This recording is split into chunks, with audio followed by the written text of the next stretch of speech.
नमस्कार, मैं हूं धीरेन्द्र गिरी गोस्वामी। वन इंडिया के डिजिटल प्लेटफॉर्म में आपका स्वागत है। रायपुर ग्रामीण की सीट बेहद हाई प्रोफाइल है।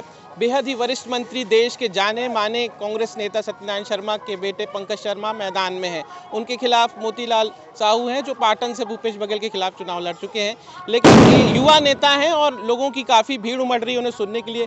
सर, आप इस चुनाव में जा रहे हैं, अपने पिताजी का नाम है, लोग उनको प्यार करते हैं, या एक युवा कैंडिडेट को लोग पसंद कर रहे हैं? देखिए, सत्यनारायण शर्मा जी मेरे घर में मेरे पिता हैं, बाहर मेरे नेता हैं। उनके सानिध्य में मैंने पिछले 30 सालों में सेवा करना सीखा, कामों के लिए संघर्ष करना सीखा, और एक परिवार की भावना पूरे क्षेत्र में जो उन्होंने उनके साथ मिलकर मैंने बनाई है, वो उन्हीं की सीख है, उन्हीं की देन है। तो आज भी सत्यनारायण शर्मा जी का नाम लोगों के दिल में है, और उसमें से छोटा सा हिस्सा मेरे लिए भी आरक्षित है। तो दोनों हैं। सत्यनारायण शर्मा जी का ये पूरा परिवार है, रायपुर ग्रामीण का पूरा परिवार सत्यनारायण शर्मा जी का है, और मैं उस परिवार में छोटा बेटा हूँ। पहला बड़े बेटे हमारे क्षेत्र के आदरणीय साथी हैं। उनसे जो सेवा करनी हमने सीखी, आज वही सोच थी जो कोरोना काल में भी कांग्रेस का एक एक साथी निकल करके सब लोगों की मदद करने के लिए आगे बढ़ा। इस बात पर मुझको गर्व है।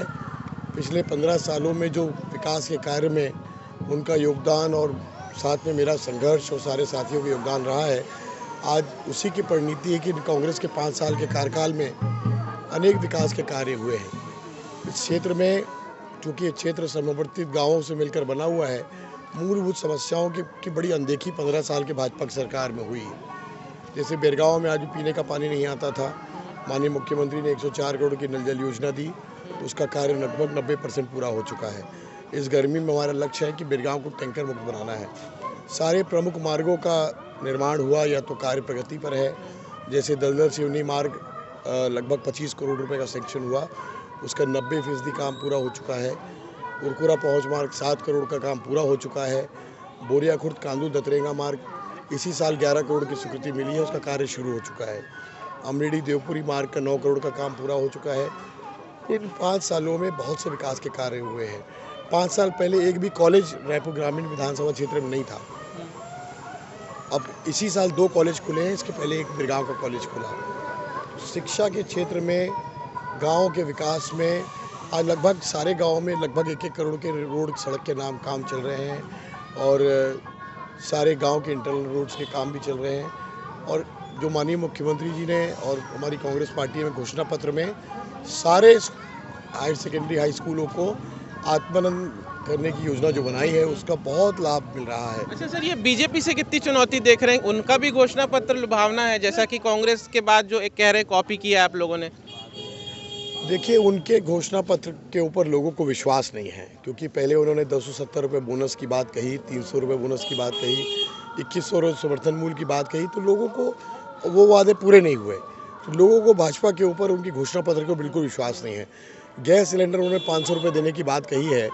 लोग पूछ रहे हैं, जब 500 रुपये देना था तो 1200 किया क्यों? और जो 10 साल 1200 रुपये किया, उसका पैसा वापस भी कर दें।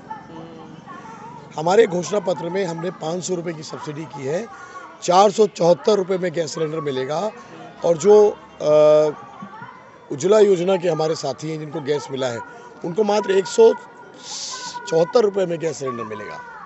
उसके अलावा पहली से KG to PG जो शिक्षा को फीस की छूट की कांग्रेस पार्टी ने घोषणा की, उसका भरपूर लाभ मिल रहा है कांग्रेस को। अच्छा पंकज जी, एक सवाल अमूमन शायद आपसे लोग पूछते होंगे, मैं भी पूछ लेता हूँ।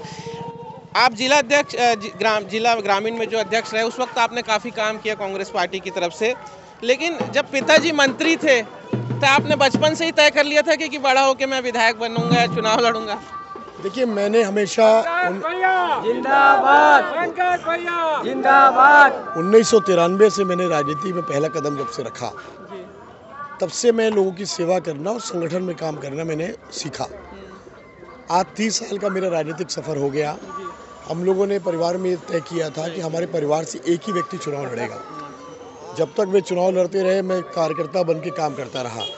अब जब उनकी आयु की वजह से, अब जब वो चुनाव नहीं लड़ रहे हैं, तब मैंने सारे साथियों से सारे साथियों ने आदेश किया कि इस बार आप चुनाव लड़िए और मुझको गर्व है कि सारे वरिष्ठ नेताओं ने मेरा समर्थन किया। तो मेरे 30 साल के राजनीतिक संघर्ष को देखते हुए मुझको जो पारितोषिक के रूप में आज प्रत्याशी बनाया है, मैं उसके लिए बहुत सारे वरिष्ठ नेताओं को धन्यवाद देता हूँ। बहुत बहुत शुक्रिया पंकज जी बात करने के लिए। देखिए पंकज शर्मा है, सत्यनारायण शर्मा के बेटे हैं और लगभग 30 साल का इनका राजनीतिक अनुभव जैसा उन्होंने बताया। और जिस प्रकार से इस चुनाव में एक प्रकार से सत्यनारायण शर्मा का रिटायरमेंट, मध्य प्रदेश सरकार में मंत्री रहे, कांग्रेस के बेहद वरिष्ठ नेता है, मोतीलाल वोरा जैसे कांग्रेस के दिग्गज नेताओं के साथ, सोनिया गांधी के साथ, राजीव गांधी जैसे लोगों के साथ काम कर चुके सत्यनारायण शर्मा अब रिटायरमेंट ले रहे हैं। तो ऐसे में उनके बेटे चुनावी मैदान में हैं। अब देखना दिलचस्प होगा कि इस चुनाव में आखिर लोग एक बड़े नेता के, एक अनुभवी युवा चेहरे को कितना पसंद करते हैं, क्योंकि राजनीति में भी उत्तराधिकारी होते हैं, जैसा कि इस चुनाव में देखने को मिल रहा है। मैं रायपुर से धीरेन्द्र गिरी गोस्वामी, वन इंडिया डिजिटल में ये बातचीत हमने जो आपको दिखाई वो आपको कैसी लगी, कमेंट बॉक्स पे ज़रूर टिप्पणी दीजिएगा। ये वीडियो आप किसी भी सोशल मीडिया प्लेटफॉर्म पर देख रहे हैं तो इसे लाइक कीजिएगा और शेयर ज़रूर कीजिएगा। नमस्कार।